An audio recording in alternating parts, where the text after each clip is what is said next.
I think, Leon, it's probably more your territory. I'll pick up a couple of things, if I may, starting with Dominic's. What's happened since 1966? Well, actually, what's happened since then is the numbers of passengers on buses in London has gone up extraordinarily. In fact, we've got more passengers on our buses now than any time since 1958.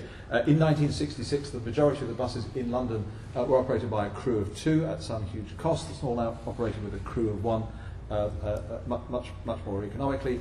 And the service reliability and the service coverage and the number of miles that we run is hugely higher than 1966. That didn't need a strategy. That needed rigorous attention to detail on operating the network on a daily basis, and that's what our people do. In terms of going forward, we talked about a full review of the bus network. I promise you, the passengers of London do not want a full review of the bus network overnight, because what they like is stability. What overwhelmingly the public tells us is that they like changes to the bus network to be consulted upon, to be considered, and to be phased in gently. So there is no overnight shock, there's no big changes, that in fact the system changes gently over time to meet changing demand, because people like simplicity and people like it to be straightforward and easily recognisable. A colleague there asked about priority for buses at traffic lights. It's in. It happens now. Buses get priority at traffic lights. Full stop. We now have the technology that allows us to give priority to buses at traffic lights only if they're late.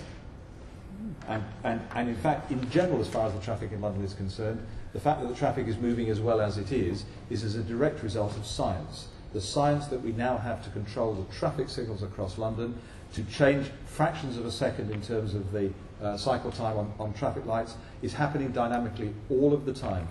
You always know when it's not, because if it loses its comms link and it goes on to local control, everybody complains about it. So the traffic lights in London are being controlled by fractions of a second, continuously, 24 hours a day, 7 days a week, and that's buying us some capacity. We're getting more traffic through junctions, and we're managing to maintain the crossing time for pedestrians. So all of those priority measures at traffic signals are there, and the science is delivering us, in the short term, some breathing space in terms of getting more capacity through the network. In terms of bus priority measures generally, we've heard several things about it during the course of the day. Of course we welcome bus priority measures, but I'm also going to have to say that the local people in certain parts of London are choosing, through the democratic process, to make some other choices. They're choosing to have more pedestrianised streets. They're choosing to have wider pavements. They're choosing to do a number of things with the space in their area, which they're perfectly entitled to do. And it makes the place more beautiful. It's good for retail. It's good for all sorts of groups of people. But in general, it can make the bus passengers' position worse, because the bus stops that were in the high street outside the shop are now banished to the corners. Now, this is very much a matter for local democracy and for local people to choose through their boroughs. However, the effect of it is there is a worsening effect on the journey times and the convenience of bus stops for some bus passengers. Leon, that might be a nice little project, mightn't it, to look at, say, 10 of the worst bus congestion points where the bus is being held up, looking what is actually causing it.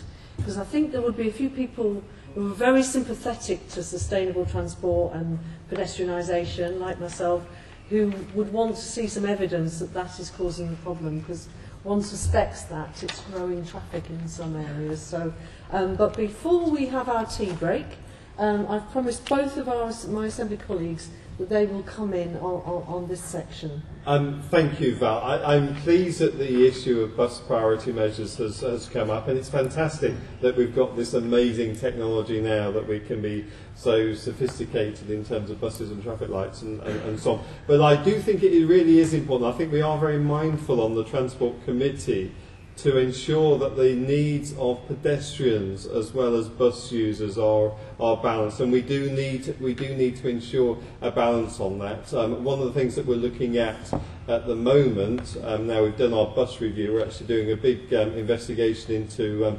pedestrian safety and crossing times and so on. So that is an important issue as well. So I don't think we can just look at improving our bus services in isolation. We have got to consider the needs of pedestrians as well. And one of the things that we didn't touch on in this investigation, but we're certainly looking at in our pedestrian safety investigation, is a number of collisions between TfL, between buses and pedestrians as well, which is worryingly high, above the number of journeys made. So there are issues, and we do need to strike a balance in between a city that works for pedestrians and the city that works for buses as well. Thank you. That's Yes, good. thank you.